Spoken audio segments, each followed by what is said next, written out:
এসআইআরে মতুয়াদের নাম বাদ যাওয়ার আশঙ্কায় তীব্র উদ্বেগ, লড়াইয়ের ডাক মমতা বালা ঠাকুরের। এসআইআরে সবচেয়ে বেশি নাম মতুয়াদের বাদ যেতে পারে। বিজেপি নেতাদের এমন মন্তব্যে আতঙ্কিত ও দিশেহারা হয়ে পড়েছেন মতুয়ারা।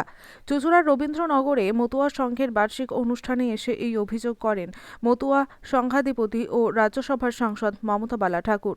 তিনি বলেন, বিজেপি নেতারা এক এক সময় এক এক রকম কথা বলছেন। শান্তনু ঠাকুরের মন্তব্য, 50 লক্ষ রোহিঙ্গা বাদ গেলে 1 লক্ষ মতুয়া বাদ গেলে কিছু যায় আসে না। মতুয়াদের মধ্যে গভীর ভয় তৈরি করেছে।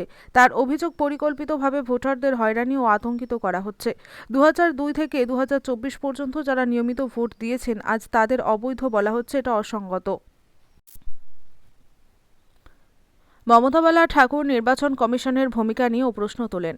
তিনি বলেন, সিএএ নিয়ে বিভ্রান্তিকর বক্তব্য দেওয়া হচ্ছে। সুপ্রিম কোর্টের নির্দেশ অনুযায়ী আবেদন করলে নাগরিকত্ব মেলে না, অথচ মিথ্যা প্রতিশ্রুতি দিয়ে মানুষকে বিভ্রান্ত করা হচ্ছে। তিনি দাবি করেন, মৃত ও ভুয়ো ভোটারদের নাম বাদ দেওয়া হোক, কিন্তু প্রকৃত ভোটারদের নয়। শেষে তিনি মতুয়াদের ঐক্যবদ্ধ আন্দোলনের ডাক দিয়ে বলেন, এখন লড়াই ছাড়া আর কোনো পথ নেই। একটি বৈধ নামও যদি বাদ যায়, তার প্রতিবাদ দিল্লি পর্যন্ত গড়াবে। দেখুন, হুমায়ুন কবিরের কথা কিছু আসে যায় না। বিভাজন কেউ করতে পারে না। আপনার পরিবারের কেউ কোনো এসে বিভাজন, যদি আমি ঠিক থাকি তাহলে পরিবারে কোনোদিন কেউ করতে পারে বিভাজন? এটা ভুল কথা। এই যে রাজনীতিতে এটা মিডিয়া হচ্ছে, কিন্তু এই গোলমালটা আজকের না। ওই পরিবারে ওরা জন্মগ্রহণ করেনি, ওর মা বাবাকে উঠায় নেয় বিনা পানিয়ে। পিয়ার ঠাকুর তাকে তেজ্যপুত্র করে দিয়েছিল। পিয়ার ঠাকুর যখন মারা যায় আমার শ্বশুর মশাই, তখন ওদের ওই বাড়িতে দুই ছেলের ওই বাড়িতেও জন্ম হয় নাই, ওই বাড়িতে ওদের বিয়েও হয়নি। তো এগুলো বললে উপরে থুতু বলে নিজেদের গায়েও পড়ে। আজকে এই গোলমালটা 1991 থেকে শুরু হয়েছে। তো সেখানে আজকে সেটা হচ্ছে, এটা হুমায়ুন কবির জানা উচিত। আগে জেনে তারপরে তথ্য নিয়ে তারপর কথা বলা উচিত। মমতা বন্দ্যোপাধ্যায় মতদের জন্য যে একমাত্র উন্নয়ন করেছে, ভারতবর্ষে কোনো রাজনৈতিক এত উন্নয়ন মতদের করেনি। কিন্তু মতুয়ারা তো বিশ্বাস করেছিল বিজেপিকে যে নাগরিকত্ব দেবে। হ্যাঁ, তাদের একটা সব মতরে যে বিশ্বাস করেছে এটা ভুল কথা।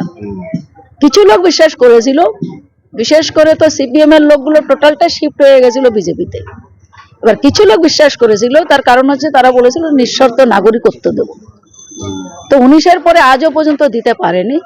আপনারা দেখেছেন 2019-এ যে রেজাল্ট ছিল, 2021-এ সেটা কতটা নেমেছে।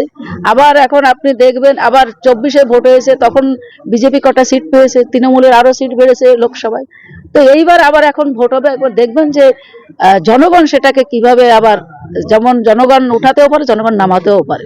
অভিষেক যাওয়ার পর গোবর জল দিয়ে ধুলো, এটা তো তার, শোনেন, আমি তো বলেই দিয়েছি আগে, কালকেই পরশুদিনকে বলেই দিয়েছি যে কখনো তার নীতি নিয়েও বসবাস করে, যে নীতি ওর মনের ভিতরে, যেটা তার বাইরে তো আসতে পারে না।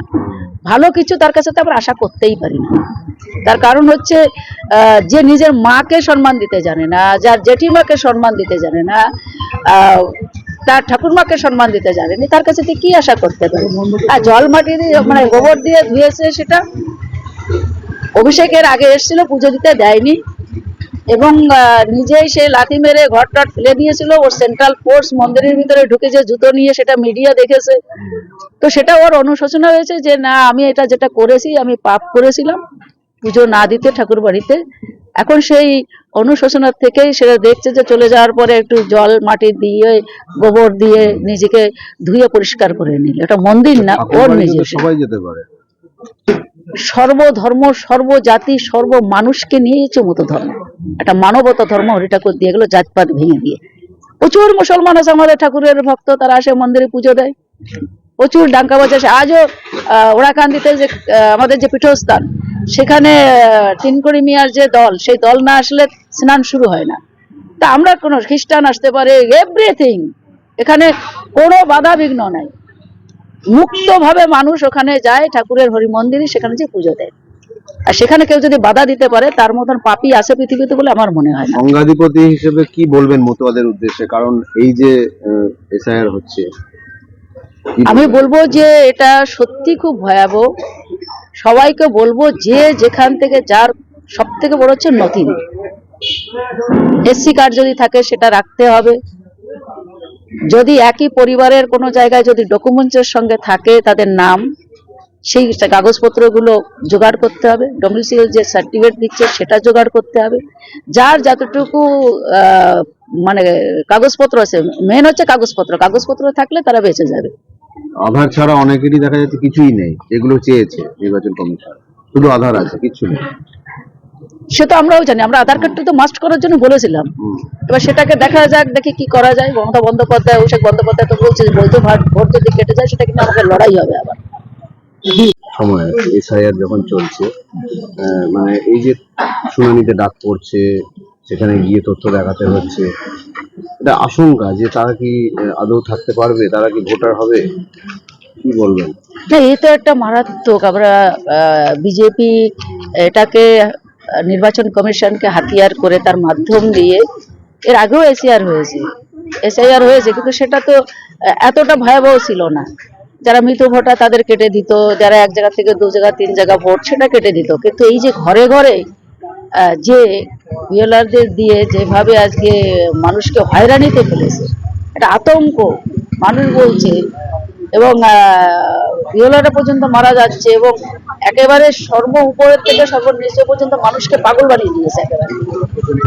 এবার সেখানে আজকে নোবেল পুরস্কার যে আমাদের বিজয়ী অমর্ত্য সেন, তাকে পর্যন্ত সেখানে আজকে এই বয়সেও তাকে ডাকতে হচ্ছে। প্রচুর মানুষ মারা যাচ্ছে, একটা ভয় ভীতি আতঙ্কে আছে ভারতবর্ষের মানুষ এবং পশ্চিমবাংলার মানুষ, আবার বিশেষ করে ওপার বাংলার মানুষ যারা আমরা মতো সমাজের মানুষ।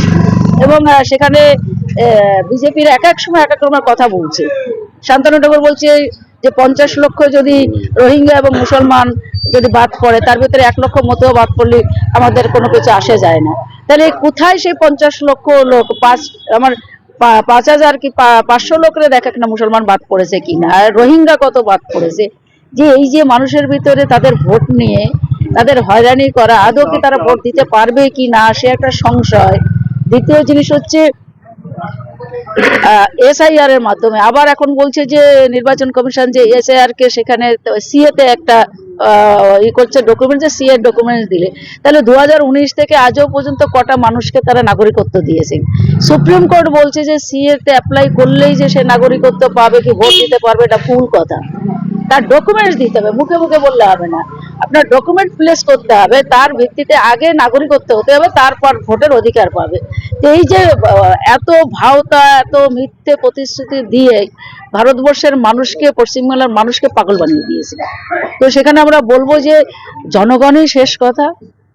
এবং যাতে আমরা বারবার করে নির্বাচন কমিশন, অভিষেক বন্দ্যোপাধ্যায়, আমরা নিজেরাও গেছি সেখানে, অনুরোধ করেছি, হাত জোড় করে অনুরোধ করেছি যে আপনারা আধার কার্ডটা মাস্ট করে দিন। ভূতরের ভোটার যেটা আছে সেটা কেটে যাক, আমাকে আপত্তি নাই, মৃত যেটা সেটা কেটে যাক। কিন্তু যারা বৈধ ভোটার 2002 থেকে আর 2024 পর্যন্ত ভোটটা নিল, তাদের সরকার গঠন হলো তাদের ভোটে, এখন তারা বলছে বৈধ নয়। তো তাই সরকারই তো বৈধ নয়, আগে সরকার ফেলে দিক, তাহলে তারপরে সেটা সব জায়গায় এসআইআর হোক, তারা কারা ভোট দেবে, ফিরে আবার নির্বাচন হোক। তাহলে এই যে মানুষকে হয়রানির ভিতরে তারা ফেলছে, আতঙ্কে মানুষ মারা যাচ্ছে, একটা ভোটের জন্য একটা ফ্যামিলি নষ্ট হয়ে যাচ্ছে, তাদের পরিবারটা নষ্ট হয়ে, জবাবটা কে দেবে? নির্বাচন কমিশন দেবে না নরেন্দ্র মোদী আর অমিত শাহ দেবে? এবার সুকান্ত সেদিনকে বনগাঁ এসে বলছে যে মতোদের কোনো ভয় পাওয়ার কোনো একটা মতোদের ভোট কাটবে না। একদিক দিয়ে মতোর ঘরের ছেলে, সে বলছে যে 1 লক্ষ কেটে গেলে আমার কোনো কিছু আসে যায় না। আবার শুভেন্দু অধিকারী বলছে যে একটা মতোর ভোট কাটবে না।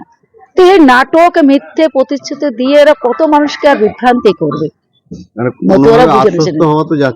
না না না না, এটা বাস্তব কোনো হচ্ছে না। একটাই কথা, সেটা হচ্ছে অভিষেক বন্দ্যোপাধ্যায়, মাননীয় মুখ্যমন্ত্রী মমতা বন্দ্যোপাধ্যায় যেটা বলছে যে ডকুমেন্টস আমাদের রাখতে হবে। দ্বিতীয় জিনিস হচ্ছে যে লড়াইটা, যদি বৈধ ভোট একটাও কেটে যায় তাহলে দিল্লির বুকে লড়াই হবে।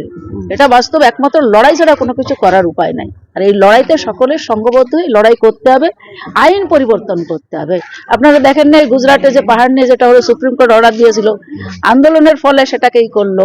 যেরকম কৃষক আন্দোলন, 700 লোক মারা গেল, কিন্তু মোদির কোমর ভেঙে দিয়েছে, আইন পরিবর্তন করতে বাধ্য হয়েছে। সেই জায়গায় যেতে হবে আমাদের। সকল মতুয়াদের বলবো যে একটাই, যে সংঘবদ্ধ হয়ে সে লড়াই করো, কাকে কি ভোট দেবে না দেবে পরের কথা, কিন্তু আমরা আগে সংঘবদ্ধ লড়াইটা করি। তার কারণ হচ্ছে আমরা এই দেশে একটা ভোট যদি কেটে যায় তার বংশানুক্রমে আর ভোটার হতে পারবে না। মা বাবা যদি লাগে ছেলেমেয়ের হবে না, ছেলেমেয়ের নাতিপুতির হবে না, তার মানে বংশানুক্রমে আর হবে না। এদের সেই ডিটেনশন ক্যাম্পে ঢোকানোর এই পরিস্থিতি করছে যে ডিটেনশন ক্যাম্পে গোলামে পরিণত করবে, সেই মনোবাদী সংবিধান এরা চালু করবে। কত বাদ যেতে পারে এখনো পর্যন্ত কোনো আইডিয়া আছে? আইডিয়া যেটা এখনো তো সেটা বুতে বুতে যেটা হচ্ছে, আমরা তো যেটা এর আগেই আশঙ্কা ছিল তারাই বলছে, কখনো বলছে যে 1.5 কোটি পড়বে, করবে। তবে যেখানে যেখানে যে বুথগুলো হচ্ছে তাতে আমাদের মতো ওদের সব থেকে বেশি ক্ষতি হচ্ছে, অন্য সম্প্রদায়ের মানুষের কাগজপত্র সব আছে। অধিকাংশই বলছে নাকি যাদের হিয়ারিং এ ডাকা হয়েছে তাদের তথ্য মিলছে না। হ্যাঁ, তথ্য মিলছে না, নেই তো। একটা দেশ ভাগ হয়ে চলে এসছে যখন, তারা কি নিয়ে এসছে? খালি হাতেই তো চলে এসছে। আর আমি যখন চলে এসেছি, কে জানি যে আবার এই ভারতবর্ষ থেকে আবার চলে যেতে হবে। বহু কষ্টে তারা আজকে সব ডকুমেন্টস দিয়ে আজকে নির্বাচন কমিশনের থেকে তারা আজকে ভোটের অধিকার পেয়েছে। সেই নির্বাচন কমিশন ভোট নিল এত ধরে, এখন বলছে যে না 24 কেন করেনি? 24 তো করতে পারতো। দিল্লিতে ভোট হলো তখন করেনি, মহারাষ্ট্রে ভোট হলো তখন করেনি, হরিয়ানায় করেনি। তার মানে বিহারের থেকে শুরু করেছে বাংলা, বাংলা ধরবে। তারা ভাবছে যে বাংলা পুরো ক্ষমতা আমরা নিয়ে নেবো, এইভাবে করে। মতুয়াদের জন্য রিপোর্ট কার্ড চাইছিলেন অভিষেক, সেখানে শান্তনু ঠাকুর বলছে যে সময় হলে রিপোর্ট কার্ড দেওয়া হবে। আর ও কি বলবে? ও তো নিজেই বলছে মতদের ভোট কেটে গেলে আবার কোনো কিছু আসা যায় না। আপনাদের ভেতর বিভাজন কি মানে একটা? হুগলি থেকে আব্দুল গফফারের রিপোর্ট, নতুন পেগাম।